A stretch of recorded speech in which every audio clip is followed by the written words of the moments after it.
Cher ami, mon nom est Jean Goyard et vous assistez aujourd'hui à l'émission Grâce au Padre Pio, le programme de la chaîne sur les pas du Padre Pio dédié à vos messages et commentaires.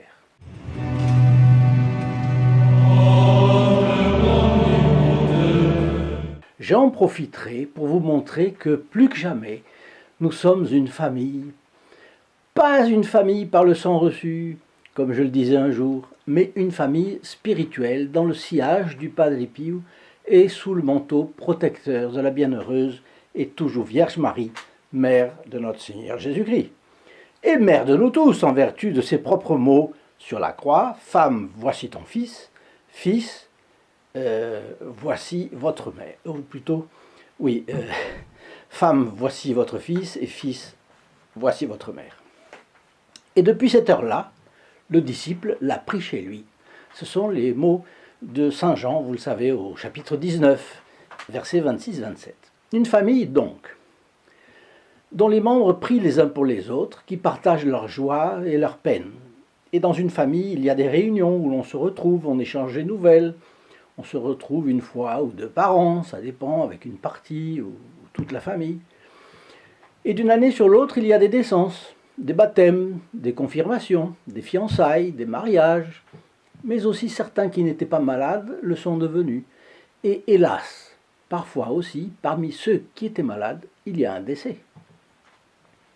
Nous sommes tous sujets de ces joies et de ces peines, n'est-ce pas?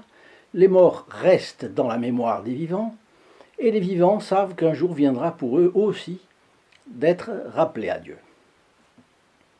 L'important est de vivre aussi fidèlement que possible chaque moment présent, en demandant à nos intercesseurs préférés de nous y aider. Fréquentons les sacrements, faisons tous nos efforts pour pratiquer les commandements de Dieu et les commandements de l'Église. Confessons-nous, communions, moyennant quoi, sans angoisse. Faisons confiance. Notre passé qui nous dérange, nos péchés, eh bien, le laisser brûler dans la fournaise d'amour du Sacré-Cœur de Jésus qui nous aime au-delà de l'imaginable. Et laisser notre avenir aux soins de la divine providence. Occupons-nous de notre présent. C'est ce qui compte. Bien. Eh bien, vous vous souvenez de Madame Edwige Morel, qui avait une dévotion très spéciale envers Notre-Dame des Miracles et Vertus, la statue miraculeuse de la Sainte Vierge qui se trouve dans le vieux centre de Rennes, pas loin de l'ancien Parlement de Bretagne. Sa fille, Alexandra, nous apprend son décès par ce petit mot daté du 15 avril dernier.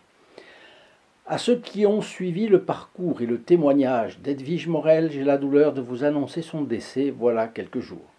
Elle sera enterrée demain, le 16 avril donc, après-midi, après beaucoup de souffrance et de courage. Malgré cela, elle est partie dans la paix. Nous remercions ceux qui voudront bien se joindre à nos prières.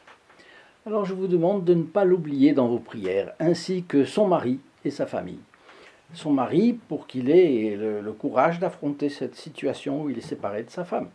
Ses enfants, bien sûr, tristes, parce que, j'espère de tout cœur qu'elle soit déjà au ciel, mais comme aucun de nous n'a le loisir d'y faire un tour pour voir, il est bon de prier pour qu'elle s'y trouve au plus vite. C'est toujours la recommandation de l'Église pour les défunts. Et de plus, nous aurons un intercesseur supplémentaire auprès du bon Dieu. Prions pour sa famille qu'il aimait beaucoup. C'était une mère de famille exemplaire. Laissez-moi vous dire que c'était une bonne mère de famille, dévouée à son mari et ses enfants. Elle avait un réel enthousiasme aussi pour l'Église et le Padre Pio.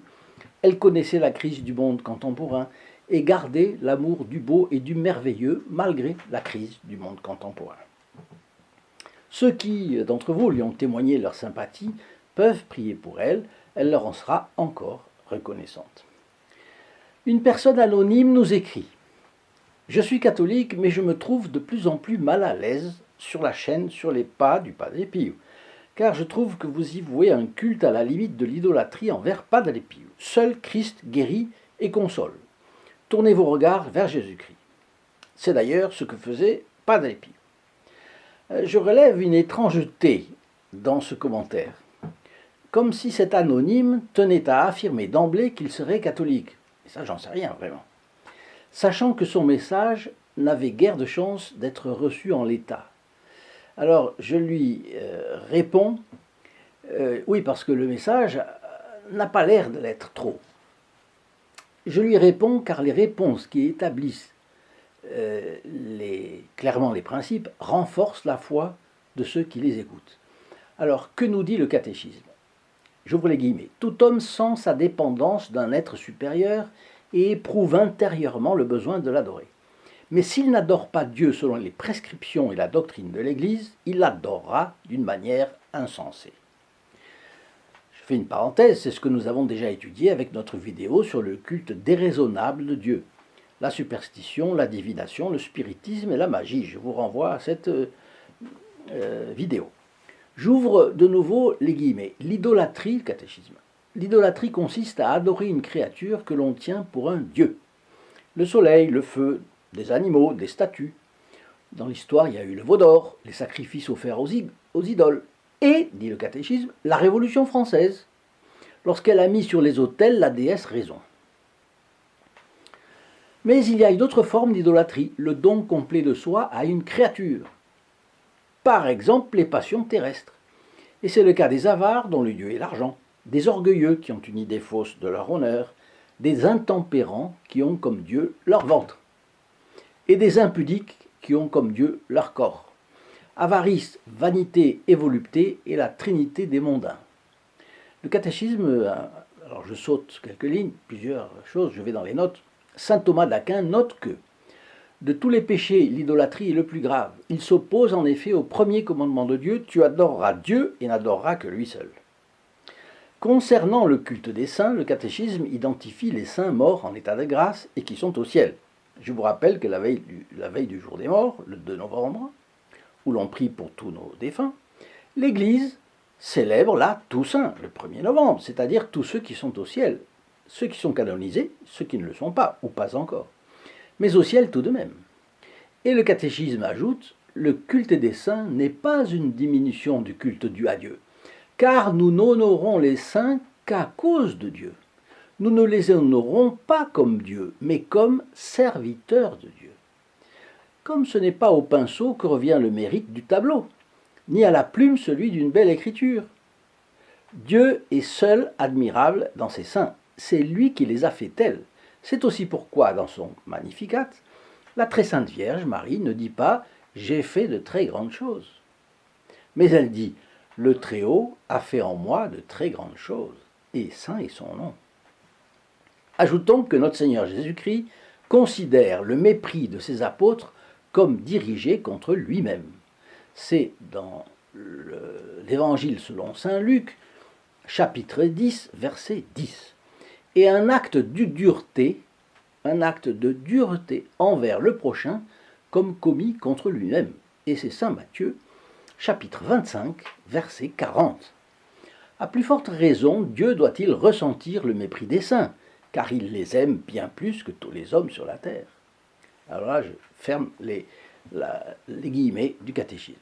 Alors j'anticipe sur un commentaire que je voulais vous donner plus loin, mais il s'encadre bien ici. Et c'est Barbara qui nous écrit. Un jour, quelqu'un d'une autre confession que la nôtre m'a interpellé, peut-être de la même confession que celui auquel je suis en train de répondre. Il m'a interpellé. Dans votre religion catholique, vous rendez grâce aux idoles. Vous vous agenouillez devant des statues en plâtre. Bon, il ne fallait pas s'énerver, dit-elle. Alors je lui ai tranquillement répondu, tu vois, comme j'embrasse la photo de mon fils, je n'embrasse pas le papier, mais c'est bien mon fils que j'embrasse. Visiblement troublée, la personne a fait un moment de silence, puis a tourné les talons. C'est Padre Pio qui m'a inspiré. J'ai aimé cette réponse. Ce n'est pas modeste de ma part, mais enfin, merci Padre Pio. Alors, j'ai moi aussi trouvé délicieuse cette réponse d'une mère catholique. Mais que notre ami n'en soit pas trop fier. C'est le Padre Pio qui l'a inspiré en vérité. Quand on a de la dévotion pour un saint, on se trouve dans le cadre du culte de Duli. Et cela inclut les reliques, les images, toutes sortes de choses qui sont bénéfiques et salutaires, toujours selon notre catéchisme. Pour terminer, disons un mot du culte d'Hyperdulie. C'est le culte suréminent de la Mère de Dieu, la bienheureuse Vierge Marie. Nous n'adorons que le Père, le Fils et le Saint-Esprit, Trinité sainte et indivisible, comme le dit la belle liturgie catholique Melkite. Mais nous honorons Marie d'un culte supérieur à tous les autres saints. Et c'est pourquoi je réfute la formule que notre Anolim disait il y a un moment, « Seul le Christ guérit et console ». D'abord parce que la Sainte Vierge est la Mère de Dieu, ensuite Dieu l'a honorée plus que tous les anges et tous les saints, et ensuite son intercession est la plus puissante auprès de Dieu. Elle est aussi la consolatrice des affligés, le secours des chrétiens, le salut des malades, et plus encore, elle est la médiatrice de toutes les grâces, et bien d'autres titres que nous trouvons dans ces litanies. Le Padre Pio n'est qu'un des intermédiaires salutaires d'ailleurs entre la Sainte Mère de Dieu et nous les hommes. Bon, donc, tournons nos regards vers la Sainte Vierge et les saints, car, comme dit le catéchisme, la vénération des saints n'est pas un acte de défiance à l'égard de notre Seigneur Jésus-Christ, notre médiateur, mais un signe de défiance envers nous-mêmes. Un signe d'humilité, nous avons recours à un intercesseur que nous jugeons plus digne et efficace que nous. Donc, nous pouvons largement, tranquillement, sans complexe, nourrir un culte très grand à notre bon Padre Pio, parce que nous ne ferons que vénérer la Sainte Vierge à travers lui, et à travers lui et la Sainte Vierge, en fait, adorer notre Seigneur Jésus-Christ lui-même. Josiane nous dit « Merci d'avoir porté nos intentions de prière à Prague, Lourdes et maintenant Cracovie. Je vous remercie tous pour votre engagement à faire connaître le Padre Pio, ses enseignements, les anecdotes de sa vie, ses grâces, son soutien, ses encouragements à la confession, à la prière du chapelet, sa lumière, sa dévotion à Notre-Dame et notre Seigneur. Vos vidéos sont d'une grande richesse pour moi et d'un grand enseignement. J'ai entre autres découvert la médaille miraculeuse et son histoire. Je me suis empressé d'en acheter, de les faire bénir et de les distribuer à mes petits-enfants. Je reçois ces vidéos avec une grande gratitude. Ma vie a été transformée par le Padre Pio. Et merci pour ce temps de carême exceptionnel, encouragement à la confession, aux jeunes, les stations du chemin de croix, etc. Mes moyens financiers sont modestes, mais je vous aide comme je le peux et je partage vos vidéos autour de moi. Christian, nous sommes le 9 avril 2024 et je vous écris juste après avoir vu une vidéo ancienne de l'an dernier, mais que je viens de visionner. Je me reconnais entièrement dans toutes vos explications, surtout concernant la confession. En effet, ce que vous expliquez est exactement ce que je ressens en ce moment même. Et étant donné que je suis devenu donateur de la chaîne sur les pas du Padre Pio, qui m'a harponné, pardon pour le terme, il y a bientôt 1 an, et qui me guide chaque jour, j'avoue ne m'être jamais confessé, et pourtant je vais avoir 61 ans. Quelle tristesse et désolation pour moi, mais j'ai demandé au Padre Pio de me guider et de cesser d'avoir cette peur au ventre, tant j'ai de crainte de me présenter au tribunal de Dieu. Mais enfin, avec l'aide du Padre Pio et de mon ange gardien, je vais me confesser et pouvoir communier dans la grâce de notre Seigneur Jésus-Christ et de notre Sainte Mère Marie. Merci au Padre Pio de m'avoir guidé vers vous, en union de prière avec vous tous. Bon, c'est le genre de réaction qui nous touche vraiment profondément. C'est très, très, très encourageant, c'est très poignant aussi. C'est très émouvant. Ce n'est pas grave. Vous savez, l'ouvrier de la dernière heure, il a le même salaire que l'ouvrier de la première heure. Pas de problème. Notre Seigneur Jésus-Christ accueille tout le monde dès lors qu'on lui demande pardon. Ah, je connais des gens qui voudraient reprendre tout comme avant sans demander pardon. Ah, ça non. Mais dès lors qu'on demande pardon à Dieu, qu'on demande pardon aux gens auxquels on doit demander pardon aussi, eh bien, après, tout est bien. Donc, nous sommes très heureux de cette réaction, de ce commentaire, et je suis certain que du haut du ciel, le Padre Pio se réjouit avec nous. Noël. Je passe beaucoup de temps à vous écouter. Étant déjà protégé du Padre Pio, je fais des économies pour réaliser mon désir, qui est de vous donner plus d'aide. Vous voyez, quelqu'un qui a des petits moyens et qui pense à faire quelque chose de plus.